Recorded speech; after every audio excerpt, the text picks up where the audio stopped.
Hello friends, welcome to voice winner. बच्चों, आज हम पढ़ेंगे मल्हार की पाठ्य पुस्तक में पाठ 4। चैप्टर का नेम है हरिद्वार। तो आज की वीडियो में हम हरिद्वार के बारे में जानेंगे। बच्चों, अगर आपको किसी और सब्जेक्ट की वीडियो चाहिए तो आप प्लेलिस्ट में जाके उस वीडियो को अच्छे से देख सकते हो और समझ भी सकते हो। तो चलिए शुरू करते हैं। हरिद्वार के बारे में जानेंगे आज हम। हरिद्वार। तो बच्चों, क्या आप में से कोई हरिद्वार गया है? हरिद्वार में वहाँ की गंगा नदी और मंदिर घाट बहुत ही ज्यादा प्रसिद्ध हैं। तो आज हम हरिद्वार पाठ पढ़ेंगे जिसमें हमें इस पवित्र स्थान की खास बातें और वहाँ का वातावरण जानने को मिलेगा। ठीक है, जैसे कि ये गंगा नदी वगैरह है ना, इसके बारे में जानने को मिलेगा। हरिद्वार भारत के उत्तराखंड राज्य का एक प्रसिद्ध तीर्थ स्थल है। हरिद्वार क्या है? भारत के उत्तराखंड राज्य का एक प्रसिद्ध तीर्थ स्थल। ठीक है, तो लोग यहाँ पूजा करने, गंगा स्नान करने और घूमने के लिए आते हैं।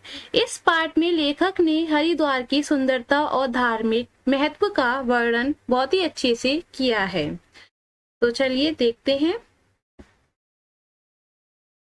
कवि वचन सुधा, 14 अक्टूबर सन 1871 ईस्वी। बच्चों, यह कवि वचन सुधा 14 अक्टूबर 1871 ईस्वी लिखा है। ठीक है, तो इसका मतलब है कि यह पाठ बहुत ही ज्यादा पुराने समय में एक पत्रिका या पुस्तक में प्रकाशित हुआ था। तो कवि वचन सुधा उस समय की एक प्रसिद्ध हिंदी पत्रिका थी जिसमें कहानियां, कविताएं और लेख छपते थे। ठीक है, और 14 अक्टूबर 1871 ईस्वी इसका प्रकाशन दिन है। ठीक है, ये रहा 14 अक्टूबर सन 1871। तो इसमें हमें पता चलता है कि यह रचना बहुत ही ज्यादा पुरानी है और उस समय के लोगों के विचार और हरिद्वार का वर्णन इसमें दिया गया है। तो अब हम जानेंगे इसके बारे में।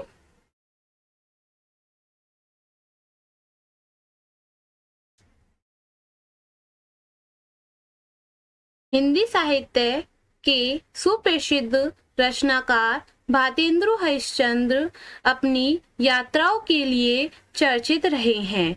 उन्होंने भारत के अनेक गांव और नगरों की यात्राएं की और उनके विषय में पत्र पत्रिकाओं में लिखा भी।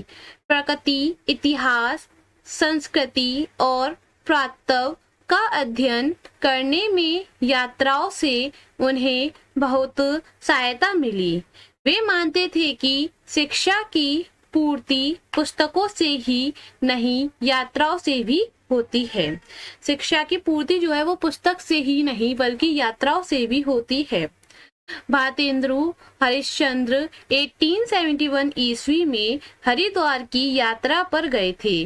वे लिखते हैं, मेरा तो चित्त वहां जाते ही ऐसा प्रसन्न और निर्मल हुआ कि वर्णन के बाहर है। हरिद्वार की प्रकृति, वहां के पर्वतों, पक्षियों, वृक्षों और कल कल बहती गंगा, वहां के घाटों, लोगों, दुकानों और गंगा तट के मनोरम दृश्यों को देखकर वे अति आनंदित हुए। इस पाठ में उन्होंने कवि वचन सुधा पत्रिका के संपादक के नाम पत्र लिखते हुए अपनी उसी हरिद्वार यात्रा का रोचक वर्णन प्रस्तुत किया है। इस पत्र में प्रयुक्त हिंदी का स्वरूप लगभग 150 वर्ष पुराना है। ठीक है, तो हम चैप्टर पढ़ेंगे। श्रीमान कवि वचन सुधा, संपादक महामहिम मित्र बरेशु। तो देखते हैं इनके बारे में, पढ़ेंगे हम। मुझे हरिद्वार का समाचार लिखने में बड़ा आनंद होता है कि मैं उस पुण्य भूमि का वर्णन करता हूँ जहाँ प्रवेश करने ही से मन शुद्ध हो जाता है। यह भूमि तीन ओर सुंदर हरे हरे पर्वतों से घिरी है, जिन पर्वतों पर अनेक प्रकार की बल्ली हरी भरी सजनों के शुभ मनोरथों की भांति फैलकर लहरा रही है। और बड़े बड़े वृक्ष भी ऐसे खड़े हैं मानो एक पैर से खड़े तपस्या करते हैं और साधुओं की भांति घाम ओस और वर्षा अपने ऊपर सहते हैं। आहा, इनके जन्म भी धन्य हैं, जिनसे अर्थी विमुख जाते ही नहीं। फल फूल गंध छाया पत्ते छाल बीज लकड़ी और जड़, यहाँ तक कि जले पर भी कोयले और राख से लोगों का मनोरथ पूर्ण करते हैं। सज्जन ऐसे कि पत्थर मारने से फल देते हैं। इन वृक्षों पर अनेक रंग के पक्षी और नगर के दुष्ट बतीकों से निडर होकर कल्लोल करते हैं। वर्षा के कारण सब ओर हरियाली ही दिखाई पड़ती थी, मानो हरे गलीचा की जात्रियों के विश्राम के हेतु बिछायत बिछी थी। एक ओर त्रिभुवन पावनी श्री गंगा जी की पवित्र धारा बहती है, जो राजा भागीरथ के उज्जवल कीर्ति की लता सी दिखाई देती है। जल यहाँ का अत्यंत शीतल है और मिष्ट भी वैसा ही है मानो चीनी के पने को बर्फ में जमाया है। रंग जल का स्वच्छ और श्वेत है और अनेक प्रकार के जल जंतु कल्लोल करते हुए यहाँ श्री गंगा जी अपना नाम नदी सत्य करती है। अर्थात जल के वेग का शब्द बहुत होता है और शीतल वायु नदी के उन पवित्र छोटे छोटे कणों को लेकर स्पर्श ही से पावन करता हुआ संचार करता है। यहाँ पर श्री गंगा जी दो धारा हो गई हैं। एक का नाम नील धारा, दूसरी श्री गंगा जी ही के नाम से है।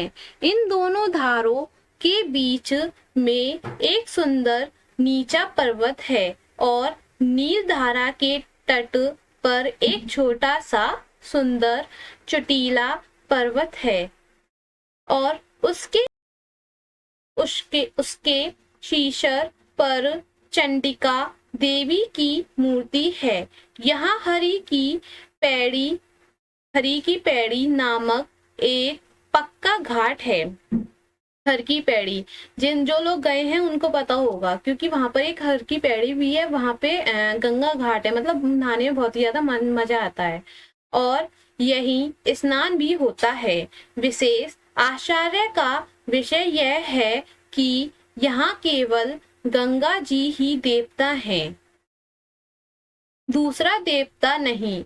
यो तो बैरागियों ने मठ मंदिर कई बना लिए हैं। श्री गंगा जी का पाट भी बहुत छोटा है पर वेग बड़ा है।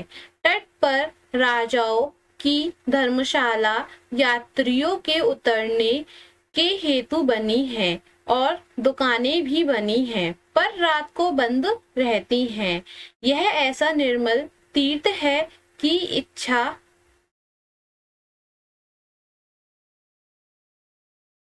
क्रोध की खानी जो मनुष्य है सो वहां रहते ही नहीं।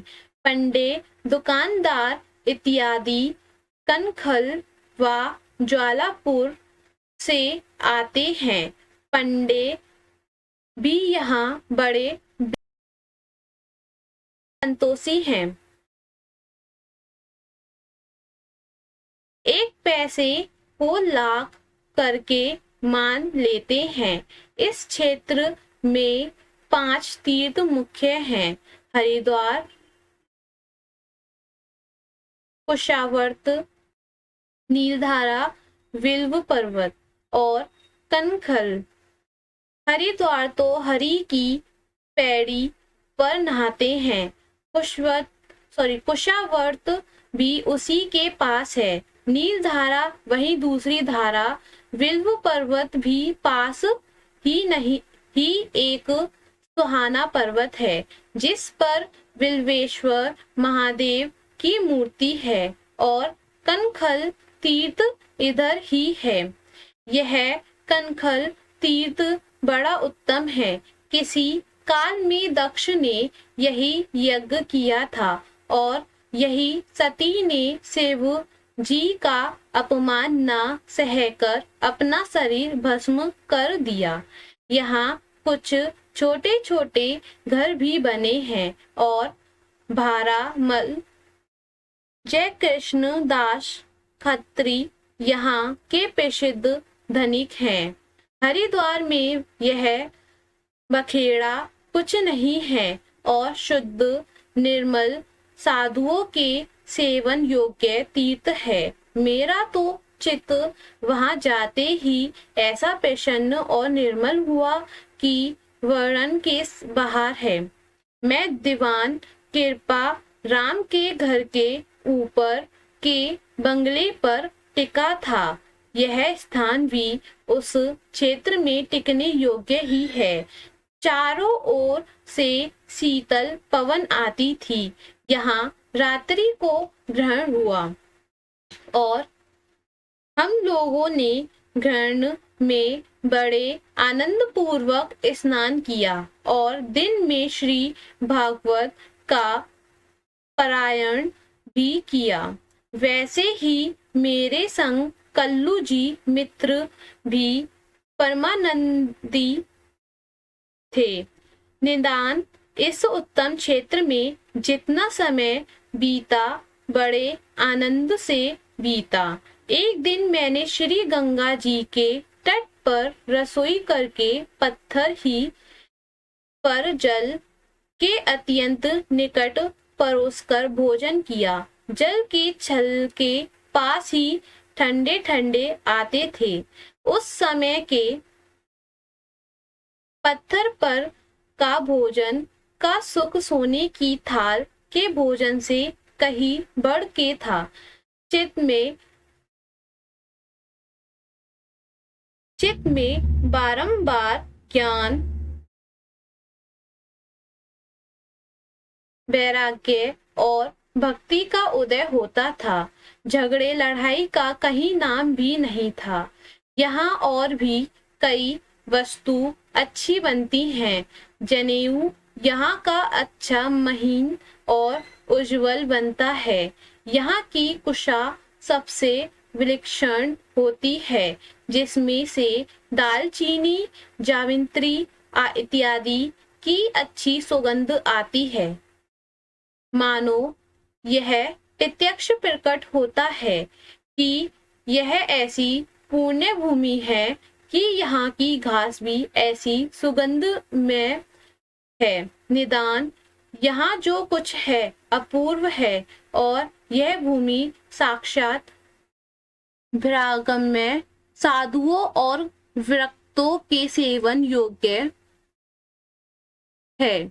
और संपादक महाशय, मैं चित्त से तो अब तक वही निवास करता हूँ और अपने वर्णन द्वारा आपके पाठकों को इस पुण्य भूमि का वृत्तांत विदित करके मौनावलंबन करता हूँ। निश्चय है कि आप इस पत्र को दीजिएगा। आपका मित्र यात्री भातेंद्र हरिश्चंद्र। तो ये किसने लिखा था? भातेंद्र हरिश्चंद्र ने।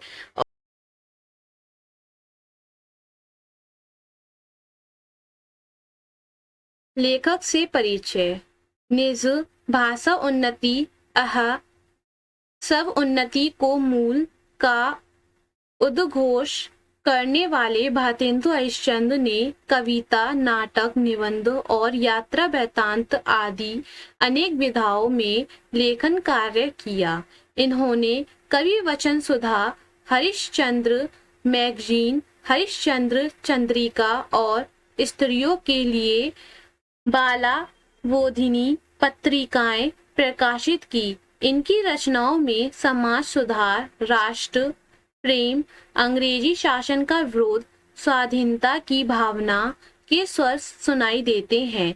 इन्हें आधुनिक हिंदी साहित्य का जनक माना जाता है। सत्य हरिश्चंद्र, भारत दूरदर्शा अंधेर नगरी और सरोपार की यात्रा इनकी उल्लेखनीय कृतियां हैं। ठीक है, तो इनका जन्म हुआ था 1850 में और इनकी मृत्यु 1885 में हुई थी।